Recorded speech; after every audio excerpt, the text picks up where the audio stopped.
So if these are the characteristics that Edwards would say, don't get fooled by. Just because you have these things doesn't mean this is a religious affection. What are some things that demonstrate true religious affections, true holy affections? Well, first, Edwards would say that the source of religious affections is from God. And so it's a true affection if God has operated on a person's heart. A second characteristic that marks a true affection is that there is an excellence in the emotion in and of itself and not because of what you can get out of it. So love, if you're expressing love, if you're feeling love in how you want to act toward another, and you have no concern about what you can get out of it, right? If I love this person, they'll love me back. That's self-interest. But if you have love in and of itself, that would be an example of a true affection. A third characteristic that Edwards mentions is that true affections change a person's nature. You'll see a person becoming different. Right? If it's not holy affection, you might have this intense experience in a church building listening to a sermon, but if it doesn't result in you being a changed person, it wasn't a holy affection. There is beautiful symmetry and proportion to holy affections. There's connection made. It's not a one-sided type of thing. And then finally, of the ones we'll mention here, true affections have their result or have their fruit, he says, in Christian practice. It's not just the feeling, you're going to do right, those kind of things that are a part of the Christian life.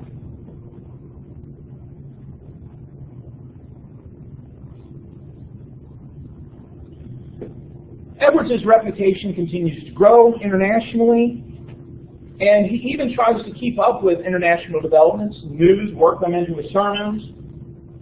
But tensions continue to grow in his congregation. He preaches against the immorality of the people. He preaches against some of the things that are going on economically in the town. In return, they start requiring him to give an account of how he is spending the funds he receives from the churches of the South. And so he's condemning them. They're saying, we want to look at your finances. Eventually, he is dismissed. He's fired in 1750.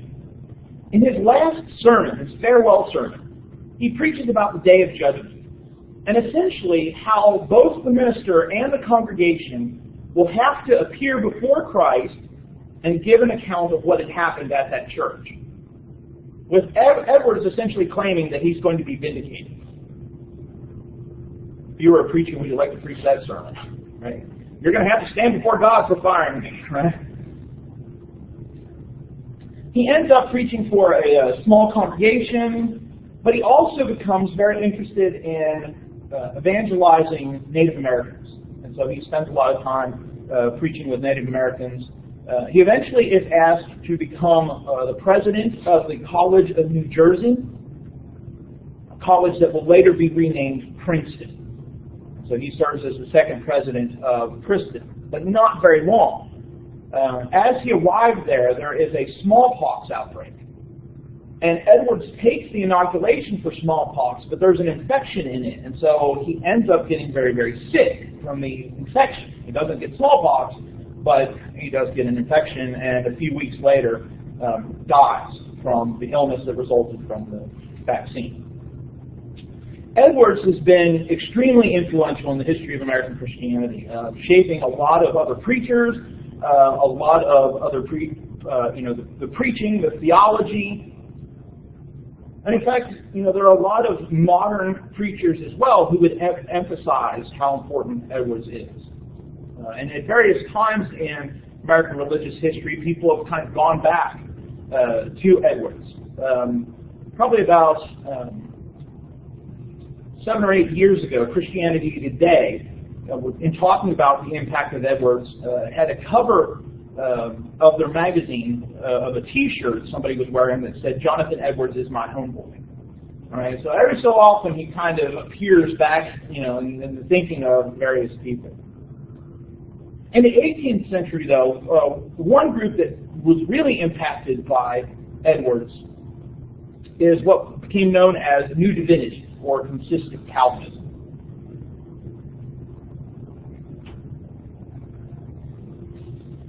Largely, the people that would be a part of New Divinity, or would be called consistent Calvinists, were people who Jonathan Edwards had a profound impact on. One of the major ones that we'll spend some time talking about today is a man named Samuel Hopkins. Hopkins was born in 1721 in Connecticut to a family that was rather wealthy, and he was the oldest of 9 children. At the age of 14, he decides to become a minister. His uncle, who he was actually named after, was also a minister, and so they had a close relationship that ultimately resulted in him becoming a minister as well.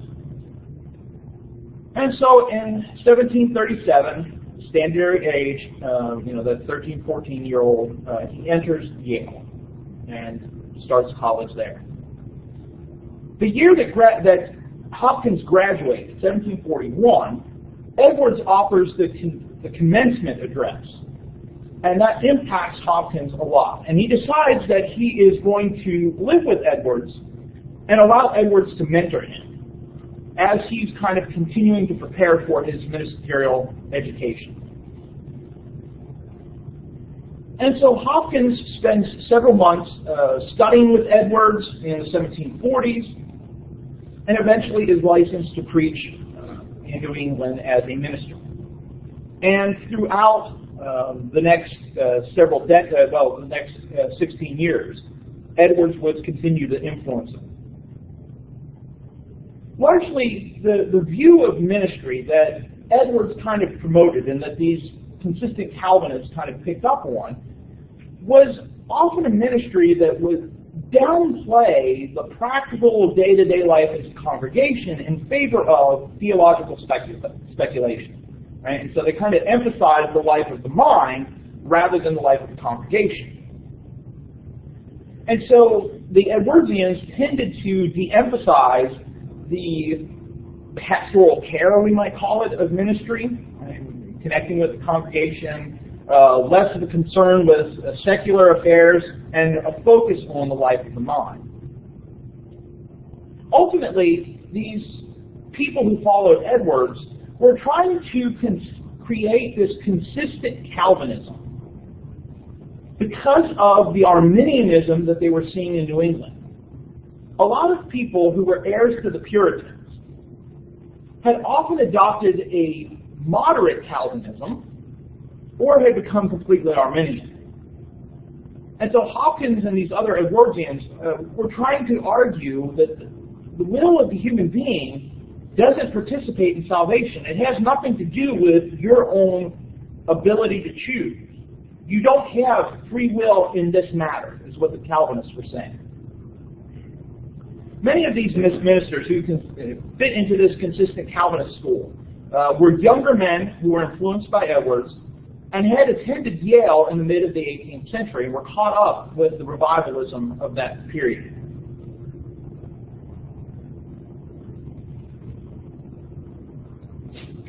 In 1743, Hopkins becomes a minister in Massachusetts, where he would be for the next 26 years. And he was also very active in work among Native Americans, evangelizing, but in the political arena, he was also trying to work for economic and political rights for Native Americans that they often didn't have in New England.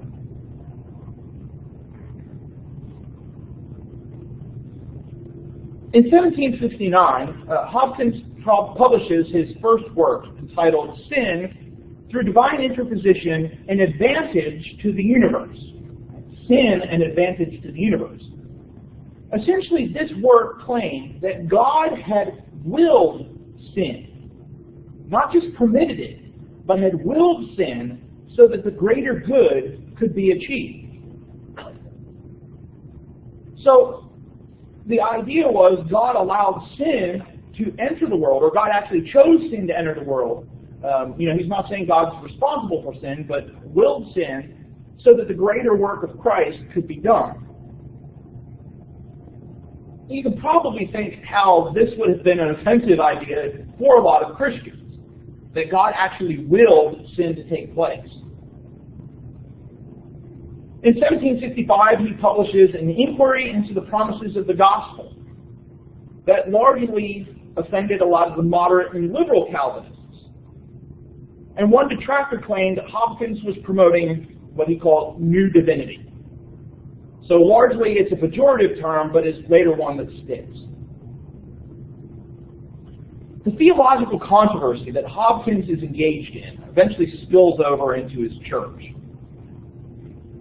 Flowing out of his Calvinist beliefs, Hopkins enforced stricter guidelines on church membership, which caused dissension. Enemies within the church started lowering Hopkins' salary, and sometimes even withholding some of his pay. Later, he would become very anti-slavery and wrote several anti-slavery essays. He first spoke out against slavery in 1773, but his work was kind of cut short because of the Revolutionary War, and once the Revolution was over, he went back to it again. In 1793, he thought the time was right to take his thought and present it in a very systematic form, in a work called System of Doctrines. And it has been called the first complete indigenous system of theology issued in New England, the first time a systematic theology had been published in what would be the United States at this time.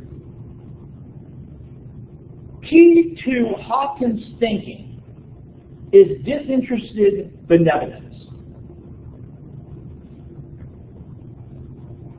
Now, for Edwards, holiness, benevolence, right, doing good for others, started with a love of self. Now, it's something that's distinct from selfishness, right? Thinking about Jesus' statement, you shall love your neighbor as yourself, right? You got to love yourself, and out of that, love your neighbor. But it's not selfishness. For Hopkins, any type of self-love was selfishness. So Edwards made a distinction between self-love and selfishness. Hopkins said, no, any self-love was sinful. Benevolence then, right, doing good for others, had to be expressed from a disinterested motivation. So you act for the good of others. You act in the public interest with no thought about how it's going to impact you personally.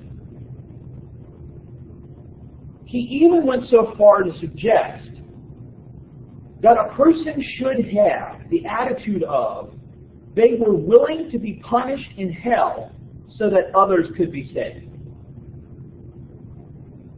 And so, since a person adopting disinterested benevolence sought the greater good of humanity, a person that had been converted should want the greater good of many, salvation for all, at the expense of the few, the damnation of the individual, right? I'd rather be damned so that other people could be saved.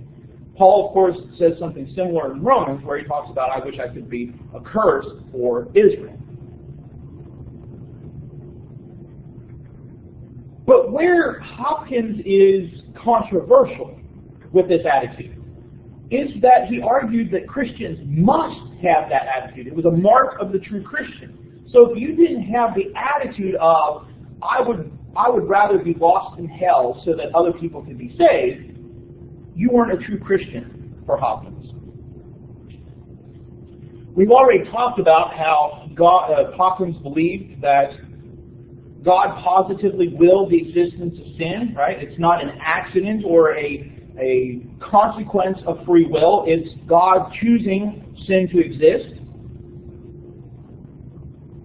And so sin brings about the greater good, says Hopkins, because it allows him to demonstrate how great he is, how good he is, and ultimately how great the sacrifice of Christ is. The crucifixion, he said, for example, was brought about by humanity's wickedness. but God turned it into an occasion for the greatest good, the salvation of humanity. Now, certainly God's willing of sin for Hopkins did not mean that God did evil or that he encouraged people to sin.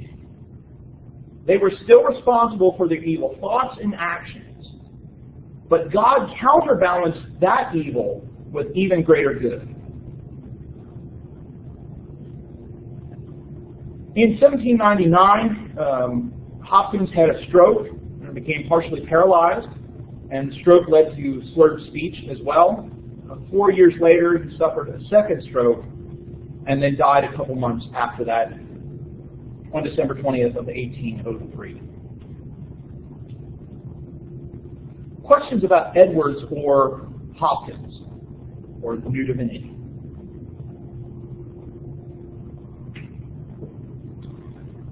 The last part of theology in New England that I want to talk about today is Unitarianism.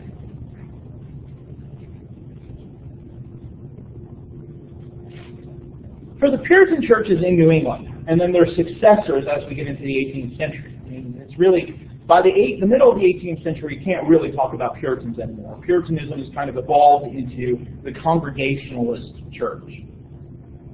But for all those churches in the 18th century, many of them were open to insight from reason. They thought reason could provide insight into God. But they, of course, denounced the notion of inner light, like the Quakers, right? That God would reveal you something internally. No, but God gave you a mind. God gave you reason to work out truths. Now, one of the things that participated with this was that the churches in New England were congregational in government. There wasn't a strong denominational ties. There weren't the associations like you would see in the Baptist church that would tie churches together.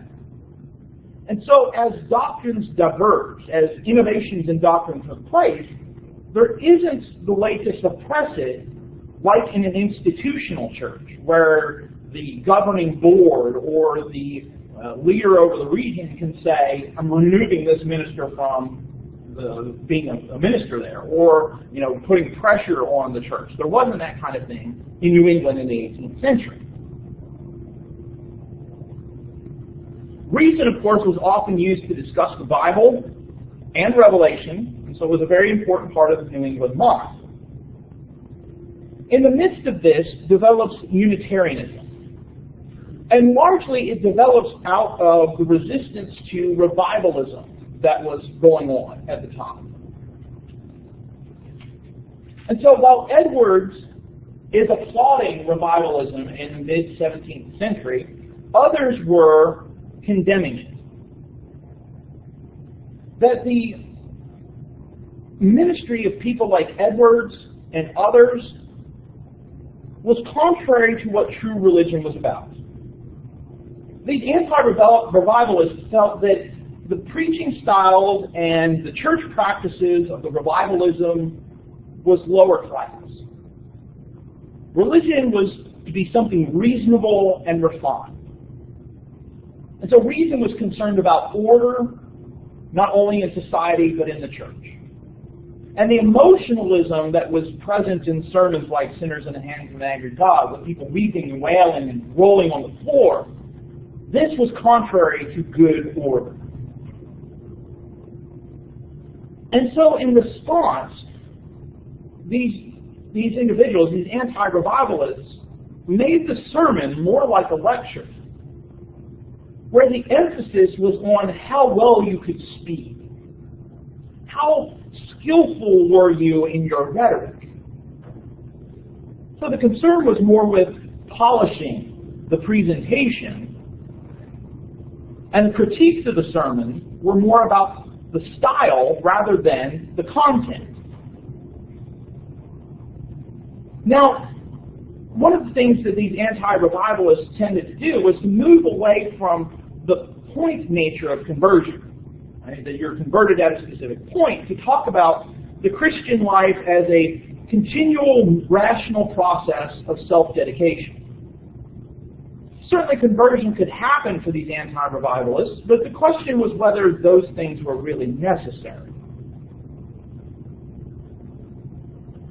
They also began to take an Arminian approach to salvation, so emphasizing human ability. God was still the Father, like he would have been for the Calvinists, but these anti-revivalists started to de-emphasize God's wrath. Ultimately, human beings worked their own salvation out, they said, and they got what they deserved. At the same time, though, some of them began adopting a notion of Christ that saw him as less than God, but higher than human beings. Now, traditionally, if we would go back very far in church history, we'd refer to this as an Arian approach, right? That Jesus was a created being, higher than human beings, but not God eternal. Others, however, took the position that Jesus was simply a human being with a divine mission. So he wasn't a higher order of created being, but God had given him a specific mission.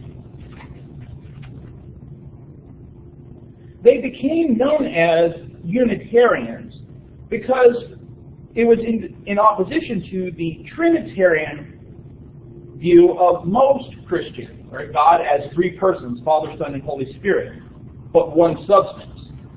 Instead, these Unitarians emphasized that there was one God, and only one God, a very strict monotheism. Some of them as well took to the idea of universalism, especially into the 1800s, the idea that everyone would eventually be saved. So that eventually becomes a part of a lot of Unitarian views as well. Although some of the seeds are present there earlier, it is really the late 18th into the 19th century that it begins to develop as Unitarians began holding positions as professors in places like Harvard and Yale.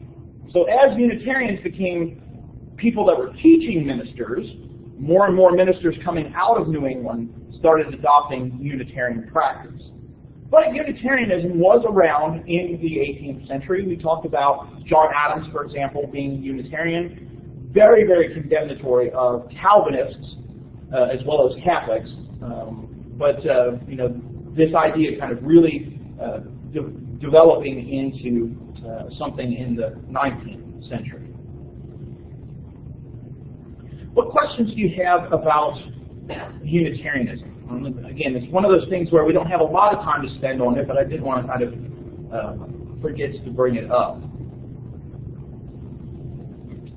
All right, we'll go ahead and we'll stop there. On Wednesday, we'll pick up with talking about Christian practice in the 18th century and some of the developments, new movements, and some other things that took place as Christianity moved through this 18th century. Next week, so do we need to go